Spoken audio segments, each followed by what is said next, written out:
Hey all, new day, new verse as we continue on into Matthew 26. Today we are doing verses 14 through 16. Judas agrees to betray Jesus.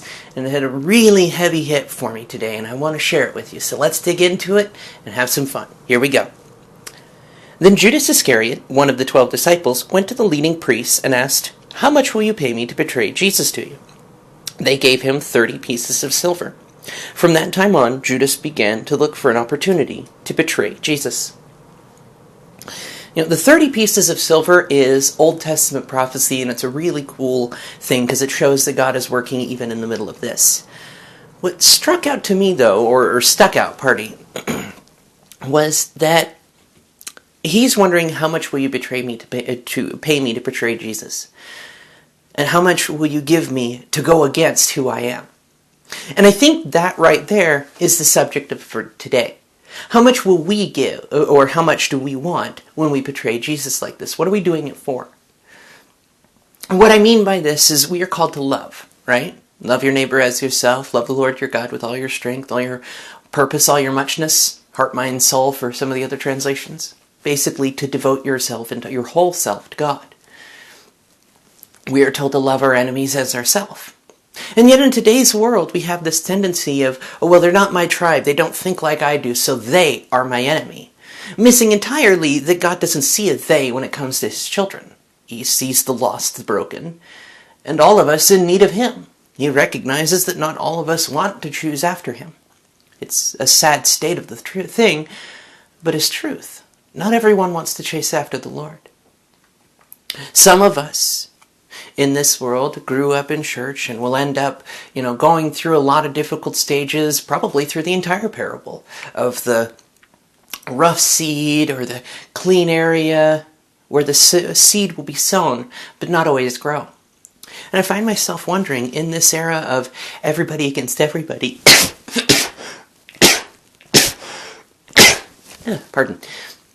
with this era of everybody against everybody, we tend to fight the wrong battle. We war against people and tribe and nation. We war against brother and sister and friend and neighbor, rather than warring against the enemy and the principality over them, rather than fighting our battles on our knees in prayer, asking the Lord to set it right. So often, I would not betray Jesus for 30 pieces of silver. Okay, not for 30 pieces of silver there. How about because you want to hate your enemy? How about because you want to war against your family? We're not called to do that. We're called to do the exact opposite. We're called to the path of the exile. We don't get to play the world's game because we don't belong to the world. We belong to him. And as long as this is the case, then we need to take a fine moment and think about the places where we're willing to pass that up. Like, well, I'm not willing to, I refuse. So then you're not hating. You're truly loving. You're giving. You're walking it out. And please understand me here. I'm not doing this or speaking this as to throw heaps of coal and shame on anyone's head. It's one of those introspective moments of saying, wait, am I really following after you or am I stumbling here? If I am going down into a thicket that I need not, then help me turn around and face you, Lord. Because all too often, we will trade what the world calls good. We will trade for it. We will take what God has given us and we will trade it for what the world calls good. We will do everything we can to play this silly world game and hold to Christianity as a religion, not as an actual relationship. So that we can say, oh, well, I've done this and that, and see, I'm a good person. We're all sinners in need of a Savior. Once saved, we are sanctified by Christ. We're set apart. We get to live a life that shows just how set apart from the world we are. Not by being aloof, not by being detached, but by being set apart well in the middle of it. So that when the world is saying, well, they do this, well, they do that, I don't see a they or a them. I see every broken person needing healing. I see a world of Picasso people that have done everything they can to try and figure out how to be human, and sorely lost. Because how can the blind lead the blind? How can the broken lead the broken? We need to be with the one who makes us well. And that is Jesus. So as I was digging through today's verses, I was thinking, how much? How much will the enemy throw at us trying to convince us to go the other way? Like, oh, I will never do that. We all have a tendency to backslide. God forgives. That's part of the beautiful, amazing nature of Him. When we turn to Him, when we drop the crap, He's there with open arms, loving. And I find myself wondering, with today's verses, isn't it an opportunity to ask ourselves, how much?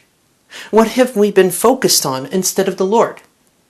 What are those 20 pieces of silver that have been the desires of our heart rather than chasing after the Lord first? Does this mean everybody becomes a priest or a monk or something like that? No, not at all. A kingdom of priests lives it out no matter what they're doing. So as Paul says, we take our everyday going about, our walking, our going to work, even our using of the restroom, and put it before the Lord and saying, you know what? All of my existence is only here because you breathed it into me. So I want to return it. I want to return my breath with praise. So that when I am in the middle of interacting with the world and showing the broken that there is hope, that I will not be affected by it. That like the coal that touched Isaiah's lips, there would not be impurities. Like when the disciples, when Jesus Himself heals, and the impurities do not travel unto them, but the pureness goes to the one who is hurting. Because we don't have to play by the world's rules. We don't have to play by the world's game. And everything the world calls important and focuses on as being the end-all and be-all is hevel anyway. It's steam, it's smoke. It will vanish as soon as you try to grab hold of it. You want to master wealth? You will always be mastered by it. Because you cannot serve two masters. And that, I think, is the core of the idea here. You cannot serve two masters. Judas, in this moment, is serving probably himself, possibly. Now, when he betrays Jesus for 30 pieces of silver, we don't know his intent. We don't know his heart. We just know that he decided that the world's way, in this moment, was better than his own, than God's own, than doing the way Jesus had it set out, of loving others. And yeah, there is the question of God knowing that this would play out like that. And I think even that harkens to how He sees us in today. All are invited. Not everyone will want to stay. Not everyone wants to say, okay, I'll be in complete submission to you. Sometimes people will want to hold on to their scars. Sometimes people will want to hold on to their pain. Sometimes people will be so attached to the lie that the idea of admitting that they've been lied to or that they're lying to themselves this entire time makes them react violently. Don't believe me? Spend 5 minutes looking at actual video feed of what's going on in the world rather than looking at the news. You will see that there is a tendency to rage like wild animals, to behave like beasts. And we are called not to. The path of the exile is not about supplication to the world's way to it any more than it is about open rebellion. It is about those subterfuge moments of quiet rebellion. The soldier says, carry my pack for a mile. Okay, I'll carry it too. Give me that food. Would you like my coat as well? Do you need it? By showing the fact that we do not care what the world asks of us because we are not focused on the world. We chase after the Lord and we do what He asks of us, what He tells us to do. Because in that intimate relationship, we want to. So many times the 30 pieces of silver that Judas exchanged here in our own lives can be those places where, well, I don't want to forgive them because they hurt me. But why not forgive them? Well, because they did something unforgivable. But how so? God forgives everything you do. And shouldn't you not forgive the same way? Not even touching the fact that the Lord says Himself after the Lord's Prayer that if you do not forgive other people's sins, your heavenly Father will not forgive you. Now let's just talk about the grace that's poured out that we should pay forward. God is merciful to us, so we learn what mercy really looks like and live it out. God is graceful toward us, so we learn what grace really looks like, and we live it out. Constantly taking every day-to-day moment, every thought, every event captive and saying, okay, Lord, I don't have all the information. You do, though. You're the all-knowing God. So help me understand through your eyes, through your ears, through your heart, what this event is about, so that I may live rightly. That I may be that city on a hill and stop covering myself with a shroud of disgust, of anger, of hatred, of violence, of wild lusts and imaginings. Because, oh yeah, I'll put it right here for you. Taking your moments of what ifs and could be's and dwelling on those places of like, well, what if they hate me, or what if they don't like me, or what if I screwed up, or what if, what ifs are just as much of a 30 pieces of silver moment. Please understand, I'm still working on this too, and it was something God was convicting me of. And when we do these moments of what ifs and I don't know, we're really not saying to God, I don't trust the situation in your hand enough that I feel like I have to be in the one tinkering with it. I have to get under the hood. Did God tell you to get under the hood? No, I just heard a weird sound, so I'm pulling it apart and fixing it again. So you're fixing what's not broken in the first place. Does that ever work? Has it ever worked? Or does it inevitably lead to something that was working breaking? Because we hold on to those questions and terrors rather than saying, okay, you know what? I'm going to seek first the kingdom and know that all will be added. I'm going to seek first my God and know that He will see to all of this. Because at the end of the day, I want nothing but my God. He will put in those who need to be in my life. He brings into our lives who's meant to be in our lives. It's laying it all before Him and lifting up those relationships before Him. And Lord, I don't know how to talk to my spouse. Lord, I don't know how to talk to my friend. Lord, I don't know how to talk to my relative. How do I do it? With all this stuff and all these questions, all these ponderances, how do I do it? Just be. Breathe. Take a moment to say, okay, you know what? Of course I don't know it all. I was never intended to. What I am made for is love. So Lord, help me love in this situation too. Not the love I want to give, but the love you want to give. Because human love can be quite shallow. But godly love, oh, it's beautiful. It's agape love. It is love that puts everything ahead of itself. With reckless abandon, it self-sacrifices for the sake of the other who does not know. And why should we not? We know who holds our heart. We know who makes us strong. We know on whom our foundation is set. So when the winds of this world blow up in a storm, we are anchored fast.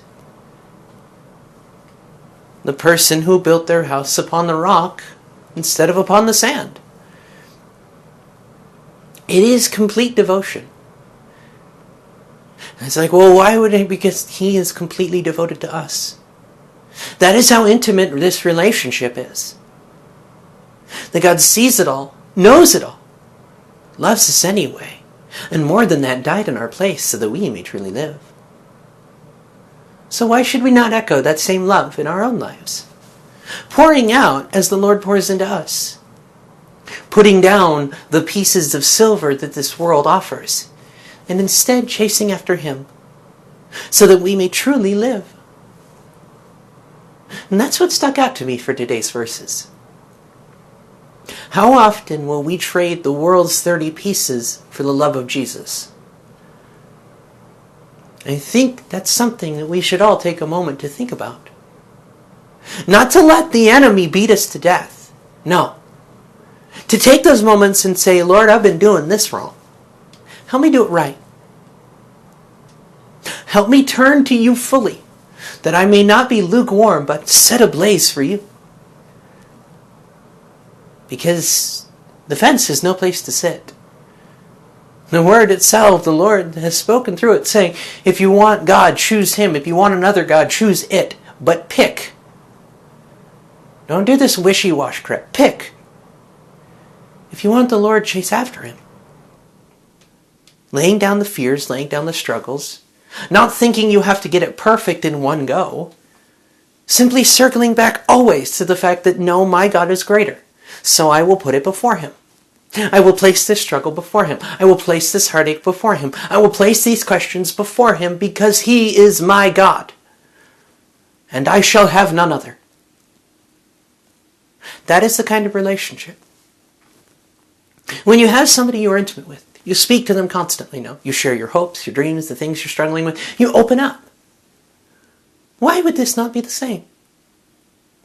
Why would interacting with the God who already knows it all, but wants to hear us anyway? That's the kind of love we're talking here.